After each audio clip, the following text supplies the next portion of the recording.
So during my initial dry crisis, that was in April 2024, just after I was diagnosed, I had to completely withdraw from the world. I spent days lying around at home with my eyes closed, listening to podcasts or music because I couldn't stand watching anything on screens. And even going for a short walk was painful. My eyes felt completely exposed to even the tiniest breeze. I remember thinking, this is it. This is the end. I don't want to carry on living if the rest of my life is going to be like this. And there hasn't been a day since then in which I haven't thought about the possibility of suicide.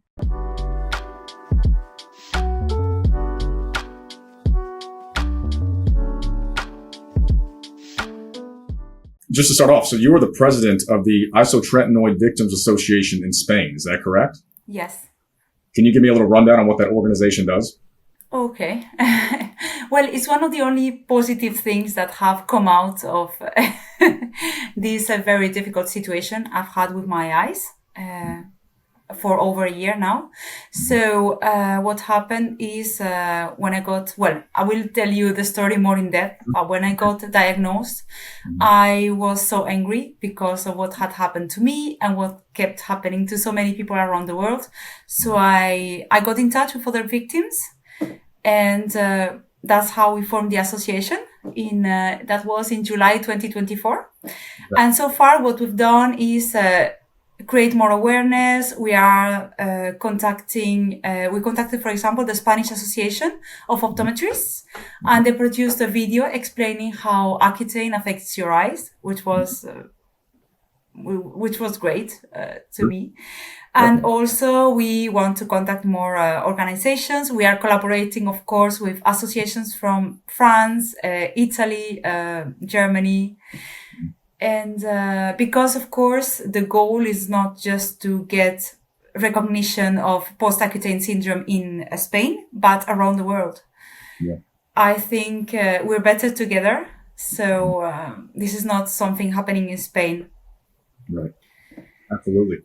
And I think it's tough because I try to get more people to collaborate with these movements, and it's really tough to do. You know, people, I think naturally, inherently, you want to stay silent about it. You know, because there is stigma around it. I think we're eliminating that stigma over the course of time. But I do wonder how many people are suffering with post-Accutane syndrome or post-Finasteride syndrome or PSSD. I think the numbers are severely underreported. So now that we have organizations like these, it allows everybody to kind of come together and collaborate and to, you know, give a voice to everybody. So that's pretty cool. So, yeah, Miriam, so let's jump into your story here. Let's start off. Can you give me a rundown on what your life was like before you developed post-Accutane syndrome? Sure. Well, I've always been very spontaneous, optimistic, lively, chatty. My favorite color is yellow because I associate it with the sun and daylight, just to give you a general idea. Sure. And I was living in Oxford at that time, actually. I was working for TripAdvisor as a customer service agent for all of Spain and South America. It was by far the best job experience I've had in my life. We were a very lively team with people from different countries, France, Brazil, Spain.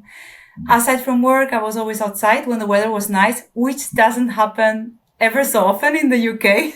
Sure. Yeah. So I would go cycling, take walks, meet friends in the parks. I've always loved spending time in nature. Yeah. And it's one of the things that I miss the most from my life in the UK. Because in Spain, where I live in Alicante, we have the beach, which is very nice, but it's not very green. It's much more like a desert when you leave the city. Okay. And during the holidays, I loved traveling. So I would go traveling with my partner, with friends to different parts of the UK, different parts of the countries out in the world. And that was my life. Pretty active. Very active person, very vibrant. You sounded like you loved life before all this. Yeah, I did. So, yeah, when did you decide to start taking Accutane?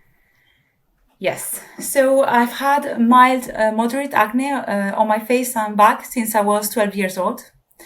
At that time, a gynecologist diagnosed me with polycystic ovarian syndrome, and she prescribed me contraceptive pills for a year. Sadly, that didn't clear my acne at all. I also remember being put on antibiotics for a few months, tetracycline, but that didn't help to clear my acne either. When I turned 26, I was referred to a dermatologist from the Spanish public health system. And of course, she advised the best course was to clear my acne was isotretinoin. She explained to me that I would need to do regular blood tests and take contraceptive pills during the whole treatment. And that alone scared me enough not to do it. So I decided to carry on, just trying creams and lotions and improving my diet as much as possible and hope acne would clear on its own. Sadly, it didn't happen. So in 2020, when I turned 30, I was really fed up. I reached a point where I just wanted to get rid of acne. I thought I had tried everything the natural way. And that's when I decided to look for a private dermatologist in Spain. Little did I know that decision would cost me my health in the long run. Yeah, absolutely. And that's how the story begins. In 2020 then, is that correct? Yeah. So when you spoke to this dermatologist, did he or she give you a rundown on the potential side effects about the medication? Regarding risks, the private dermatologist advised that I could not get pregnant on this drug because there was a risk of malformation of fetus. So I would need to take contraceptive pills and use a second contraceptive method as well. Okay. Do regular blood tests to assess my clinical tolerance to the drug, that my skin would become drier, more light sensitive as well during the treatment. So I had to use more sunscreen to prevent the appearance of sunspots. But that was all. I mean, that was nothing, all. Nothing about any permanent side effects or anything like that? No. Okay. He just said that the skin would become dry, but once the treatment was over, the skin would go back to normal. So just so I understand, so Accutane is only taken short term, right? You only take it for, I think, 4 to 6 months at a time. Is that correct? That was before. So in the 80s and the 90s, when they began prescribing Accutane, they used to give very high doses. For example, 40 milligrams, 50 milligrams per day, or even 60, I think, I've heard. So what happened is that you were only 4 or 5 months on the drug, but the people tolerated it worse because the dryness was horrible, also the neurological effects. So now what they're doing, the dermatologists, they say that it's safer. They give a low dose Accutane. So they put you on 20 milligrams a day or 10 milligrams a day even, but the treatment takes longer. So you spend maybe 10 months or a whole year on Accutane. Okay. Because it's low dose, you don't feel the effects so much during the treatment. Right. But of course the treatment, because Accutane is a vitamin A derivative. So it is stored in the liver. Once you get to the cumulative dose, so for example, in my case, they gave me 20 milligrams during 10 months. And when I reached the cumulative dose of 6,000 milligrams isotretinoin, is when you really start feeling the more intense effects. Because they tell you that once you finish the treatment, in 1 month, it's out of your body, but that's not true. That's not true. I mean, I don't know exactly how long it stays in your body because I'm not a doctor, but I know that the effects, the strong effects started when I reached the final dose. Okay. So you took it for a total of 10 months then, roughly? Yes. Okay. At a low dose, I think you said, was it 20 milligrams you were prescribed? Yes, that's right. So what was the experience when you were taking it? Did you feel any side effects initially, or was it just the last term of taking the medication that you started to experience side effects? Okay. So I did 2 rounds of Accutane. So during my first round of low dose Accutane, I just noticed some episodes of dryness in the eyes because I was wearing contact lenses at that time. Okay. I've been wearing contacts since I was a little girl because I have high myopia. And I remember that. I remember also the dryness of the skin, dry hair. Like, oh my gosh, my hair has always been so greasy. Like I had to wash it every 2 days. And suddenly I was spending a whole week and no need to wash my hair. So at first I was happy about it. I thought, okay, that's quite convenient. What else did I notice? During that first round, to be fair, I didn't have so many side effects. And when I finished the treatment, I did notice that my skin was a bit drier. I remember also that when I finished the treatment, the dermatologist insisted that I needed to put a retinol cream 0.5 concentrated to prevent the acne from coming back. Okay. So, but so far, I felt quite happy at that moment. I didn't really notice many side effects. That was when in 2020, when I finished. In 2021, after I got the COVID vaccines, I had some problems with my menstrual cycle. So my period became very strong and the acne started to come back. Because the acne had cleared by the end of the treatment, I was happy. But after the COVID vaccines, it started all over again. So I started again with the retinol cream. I waited for some months, but then I realized that it was not getting better. So I went to another dermatologist, this time from the public health system in Spain, and explained to her that I had taken isotretinoin already, that it had worked, but the acne had come back. Of course, she told me to do a second round, second low dose isotretinoin. Okay. So I started the second round. And after just 5 months on it, I remember at first my acne got worse, like it happens to so many people when they are put on isotretinoin. But then it became clear after just 5 months. And I remember she insisted that I needed to finish the round because she said that if I stopped, it would come back. Okay. So, I was very naive. I was very fed up with acne. And because I had already taken a round and nothing bad had happened. Sure. And of course, they were doing regular blood tests. I thought everything was under control. So I trusted her and finished it. Mm-hmm. And I got a new dose of 6,000 milligrams. So in total, 12,000 milligrams of isotretinoin. Okay. At the beginning of during the middle of the second round, I started having lots of back pain. And that was the first time that I started noticing like some side effects that I had not had before. Right. And I remember that I had to go to therapy because at some point it got very strong. Mm-hmm. And also during my last month on isotretinoin, I remember my knee started to hurt a lot. Mm-hmm. And to the point where I could barely walk. And as soon as I finished the medication, it got better. So. Okay. So did you assume that pain was caused by Accutane, or did you think it was something else? At that moment, I didn't think that this drug was so strong, right, as to cause that. Yeah. Just real quick, Miriam, I can relate to that because when I was taking Finasteride and I was having all these neurological side effects, I didn't assume that Finasteride was causing the neurological side effects, and I continued taking the medication for 15 months. It was only when I came off and my side effects didn't go away, but I also developed a myriad of new side effects that I realized the medication was the cause of that. So you said when you came off the second round, things got better. Is that correct? When I finished the second round, that's when thing actually. So when I got to the cumulative dose, mm-hmm. Suddenly, especially with my eyes, I started having lots of problems with my contact lenses. Okay. Just after I finished. Okay. And because during the treatments I had felt occasionally, but suddenly it became worse and worse to the point where I could no longer tolerate any contact lenses. Mm. I had finished in January 2023, and in May I had to stop using contacts at all. Really? And I went to see an ophthalmologist, and he told me that I had, how do you say this? Blepharitis and giant conjunctivitis on my eyelids. Okay. So he gave me steroid drops, mm-hmm. and he told me to do daily massages. And that was it. He didn't give me anything else. He didn't ask me if I had taken any prior medications. To be fair, at that point, because I had finished isotretinoin in January and this happened in May, right. I didn't think that the medication was causing this because I was not taking it anymore.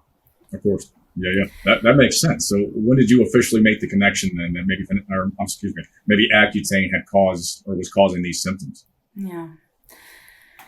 Okay. So what happened is in 2023, mm-hmm. When I started with the problems and I had to stop using contact lenses, mm-hmm.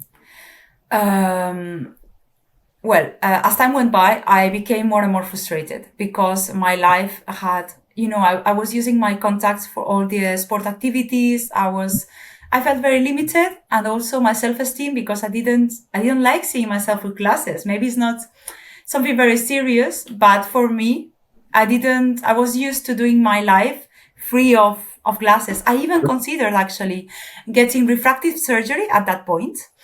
And that's interesting because that was in March, I think, before I stopped the contact lenses.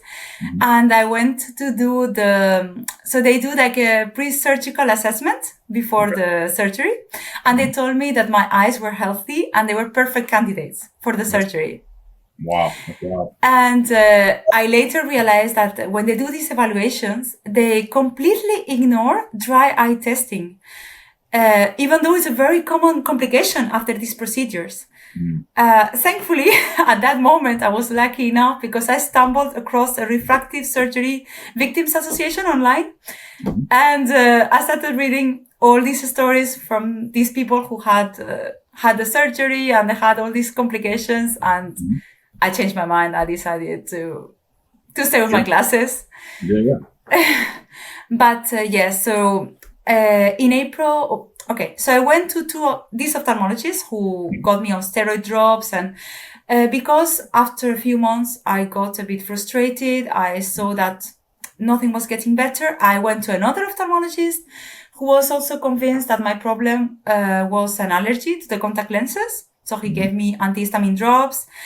And at some point, I became so depressed that I even sought psychological support because I had stopped doing so many activities that I love doing because of not being able to wear my contacts, like cycling, like snorkeling, like so many things. Yeah. And so after that psychological consult that I had, that's what prompted to look for a dry eye specialist. And that's when I got the diagnosis in April 2024. So he diagnosed me with evaporative dry eye disease and irreversible gland loss. It's called meibomian gland dysfunction with a grade 3 atrophy. And I had a loss of between 75 and 90%, which is a lot. Yeah, absolutely. Which is very severe. Just to explain, in case somebody is listening to this and they don't know anything about evaporative dry eye or meibomian glands. So these meibomian glands are glands inside your eyelids and they produce oils. And when these glands are not producing the oils or they've died, this results in devastating, horrible dry eye disease that can last for life. Because once these glands die, there's no getting them back. There's no cure for this illness. It's chronic.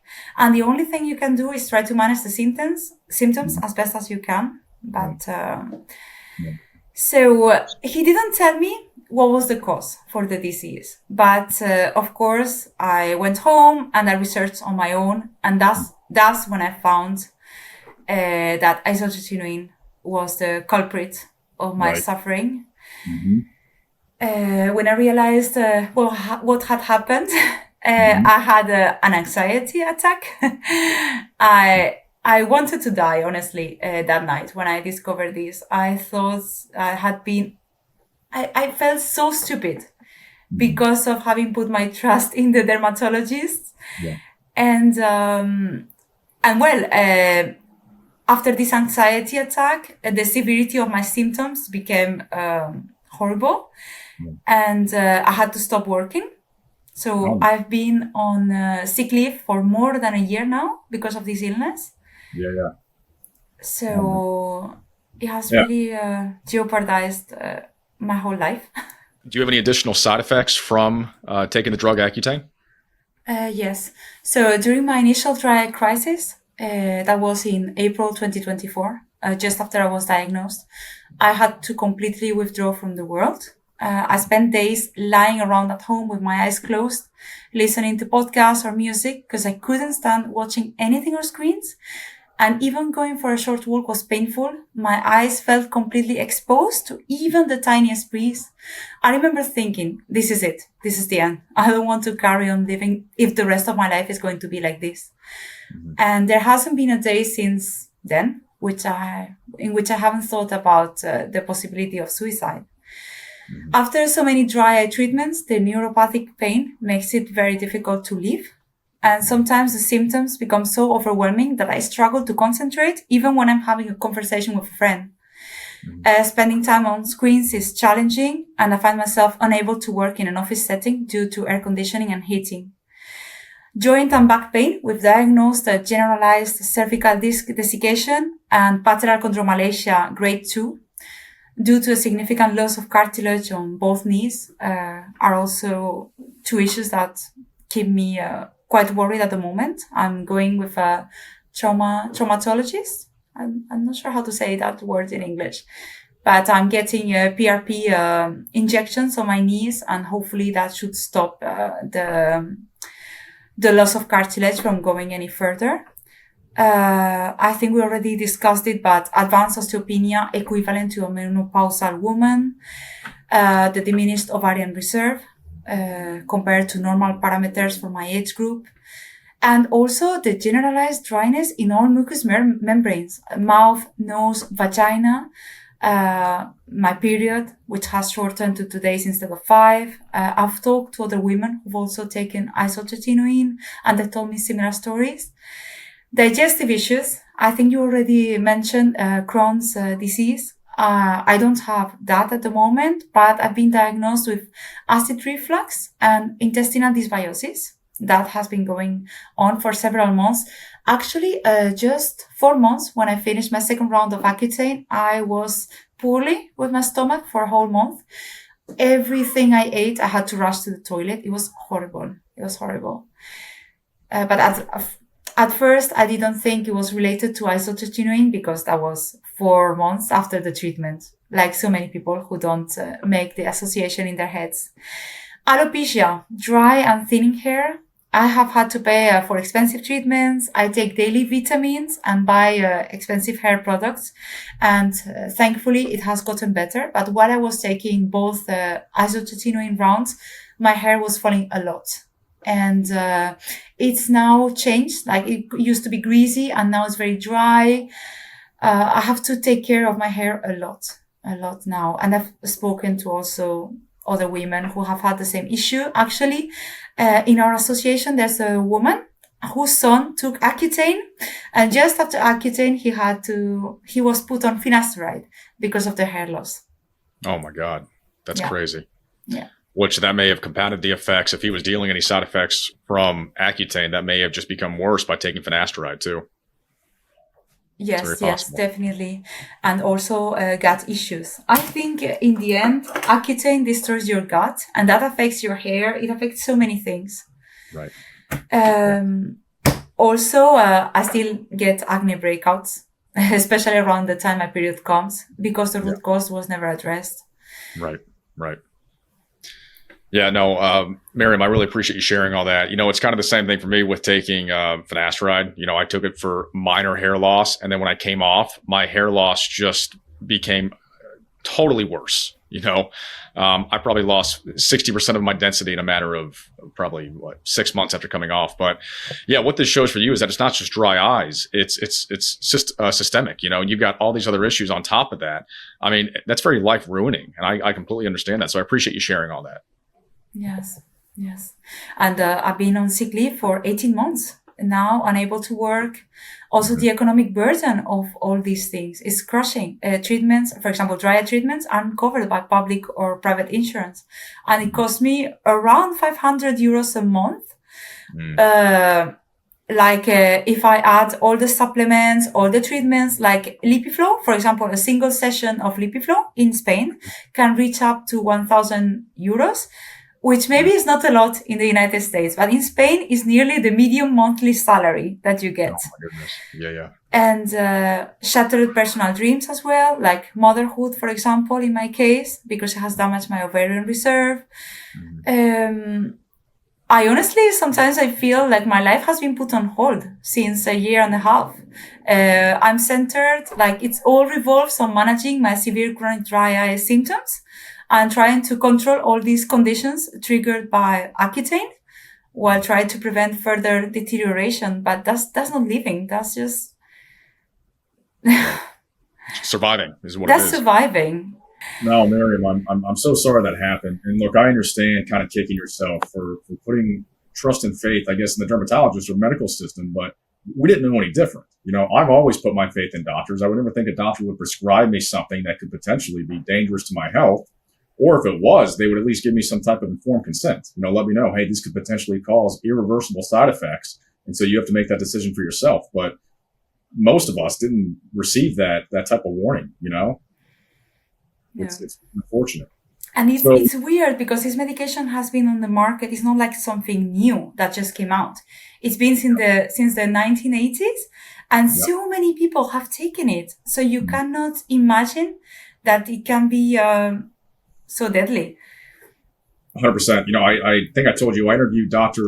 Doug Bremner last week, who's been a big advocate for the post-Accutane syndrome community. Yeah, he told me the medication's been around since 1983, and there were sort of all these systematic failures in which doctors weren't acknowledging this. And like you said, they've been prescribing the medication for, at this point, what is that, 43 years the medication's been out.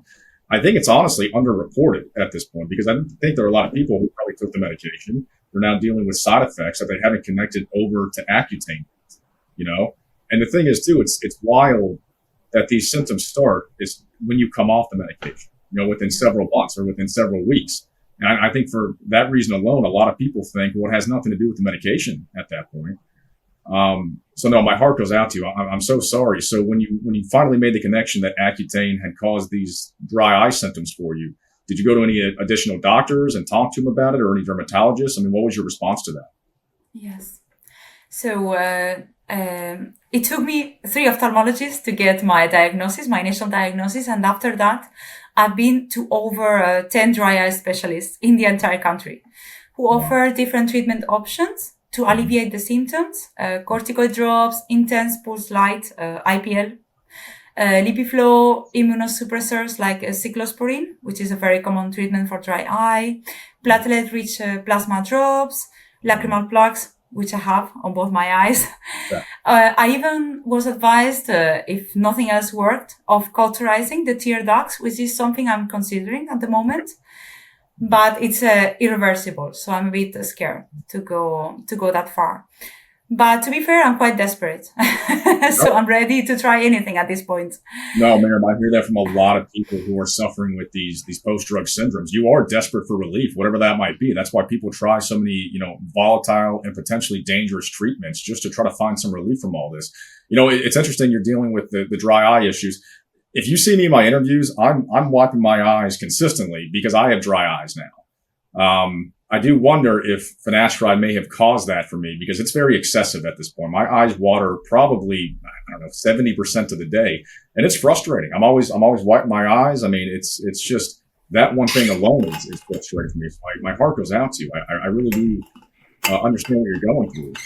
So, have you talked directly to any clinicians about how Accutane may have caused this? And if you have they believed you or have they just dismissed you? Okay.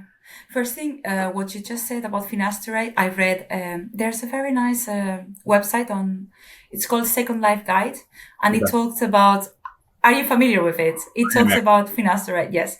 And I remember reading a study in which it explained, because actually testosterone has an impact on the functioning of meibomian glands. Yep. So I understand that finasteride lowers testosterone. Mm-hmm. So to me, it makes all the sense that it would be another cause of dry eye aside from Accutane. The weird thing about finasteride is that it actually raises your testosterone, I think, by up to 10% initially, because it blocks the conversion of testosterone to dihydrotestosterone, which is typically responsible for male pattern baldness. But for a lot of people, when they come off finasteride, their testosterone levels sometimes plummet. It'll go down. But for a lot of people too, I do think this is an androgen receptor issue more than anything. Like your body isn't processing androgens properly. So it's almost like you have regular levels of testosterone or dihydrotestosterone, yet we're still dealing with these side effects. It's like your body has quit processing the androgens properly. So that would actually make sense. It's crazy how many systemic effects you can deal with as a result of having your androgen receptors essentially silenced. That's kind of the leading theory right now. And they all overlap, whether it's with finasteride or SSRIs or Accutane. A lot of us are dealing with the same type of symptoms here. So it's really incredible. Have you talked to your family about this? Huh. Yeah, that's a tough question. I know. Yeah, that's the problem with this illness is that it's invisible. Right. So at first, when I was diagnosed, no one, like my family, my former boyfriend, my friends, they didn't understand the severity of the illness. Mm-hmm. No one understands how tough this illness is unless you are affected by it. Right. It can make you feel like you are trapped in a nightmare because you are in continuous pain in your eyes from the moment you wake up till you go to sleep. People become so depressed and desperate to the point of committing suicide in order to escape dry eye. Yeah. And I think I told you about this, but I used to be friends with a young woman who had severe dry eye illness. And, her dry eye was not derived from Accutane, but it had been caused from a refractive surgery, LASIK, that she had 18 years ago, and also taking corticoid and antihistamine drugs for years. As a result, she had low tear production, she had photophobia, and she had a grade 3 meibomian gland dysfunction, similar to mine, and atrophy, of course. And we had been in touch for a few months, and suddenly a couple of months ago, she sent me a voice message and she said to me that she couldn't cope anymore with the pain day after day. Her family didn't understand her.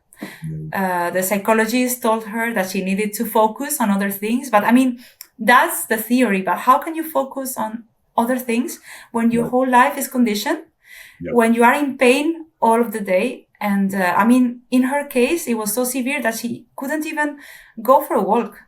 Oh my goodness. Because of the photophobia. So she was very desperate, and I tried to encourage her to try all the treatments and to not give up. But a month later, I learned from a family member that she had recently passed away. Right. And no one had seen it coming. Right.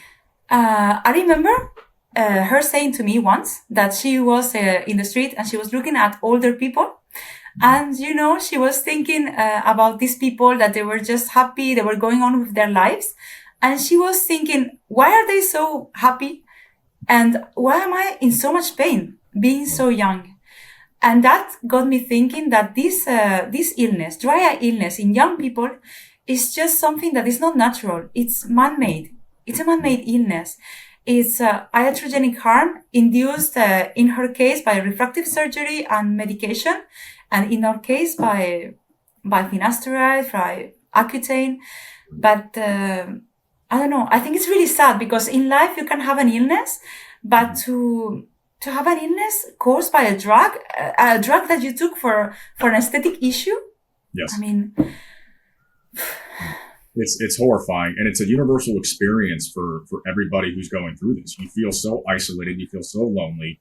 People around you can't understand it, and to be fair, the dry eye symptoms is just one of many symptoms that people can develop as well. When I was talking to Dr. John Bremner, I think he was telling me about people who have developed Crohn's disease from this as well. Gut issues, skin issues.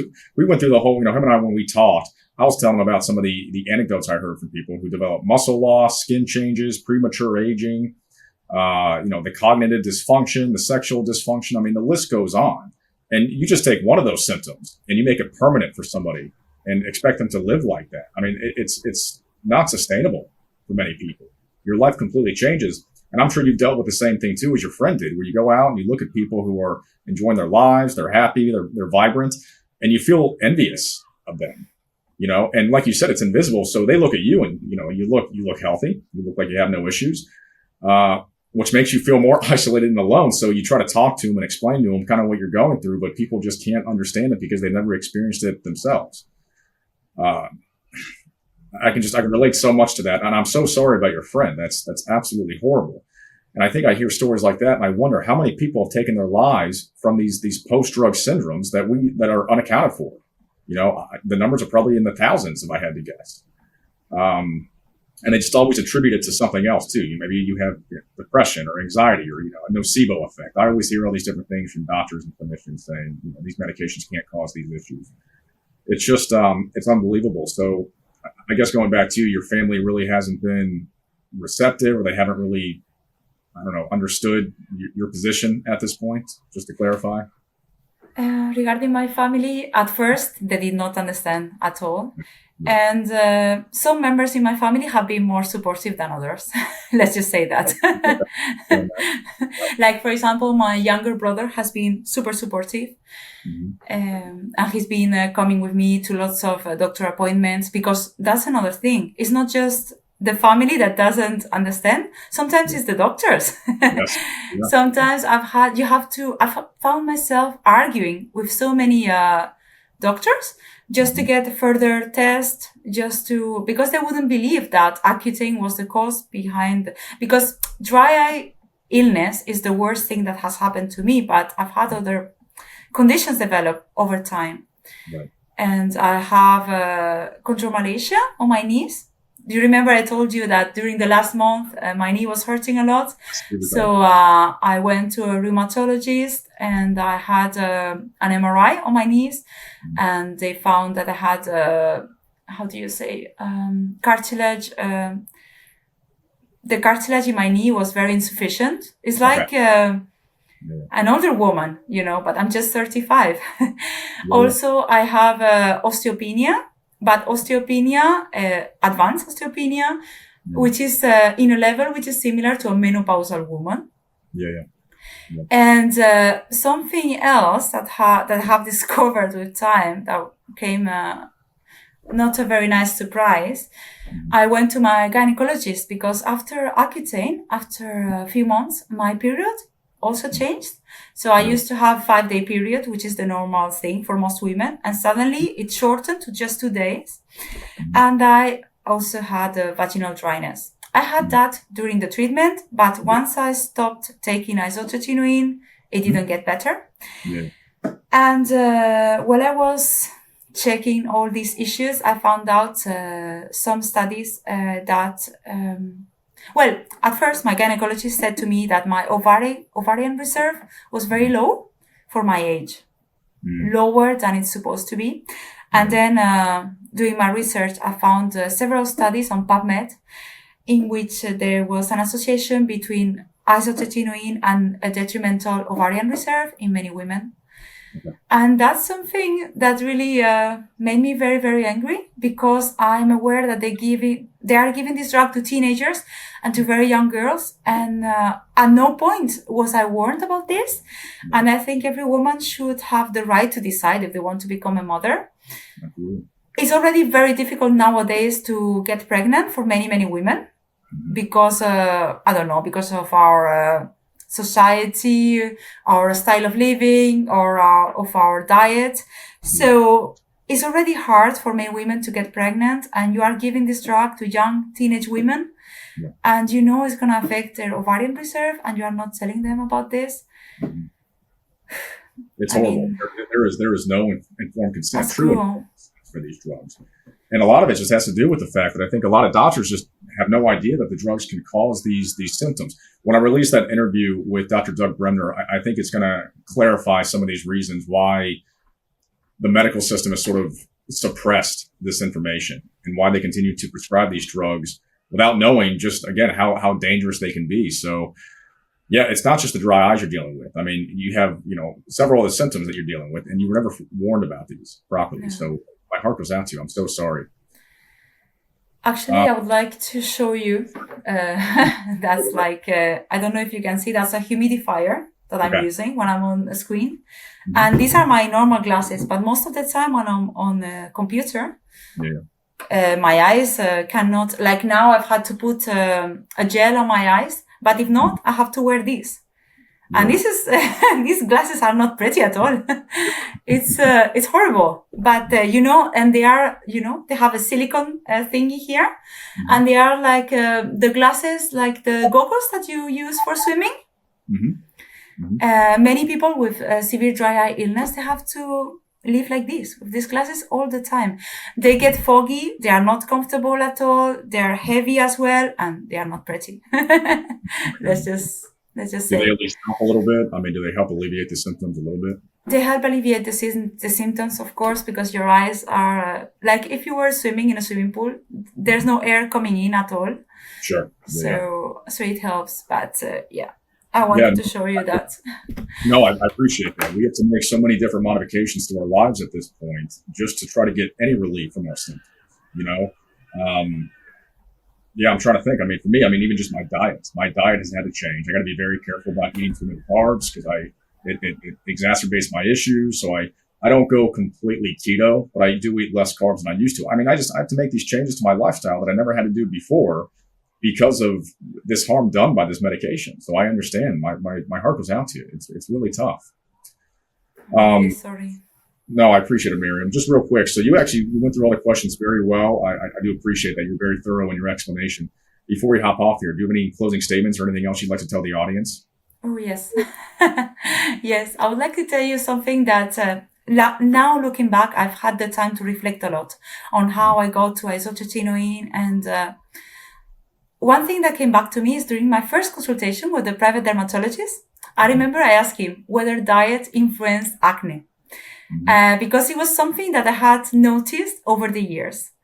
And I remember he dismissed it completely. He said, no, diet has nothing to do with acne. And when I think about it now, I think, oh my gosh, that should have been a red flag. Yeah. But my insecurity and my desperation over acne led me to trust him, even though I knew that was not true, what he was telling me.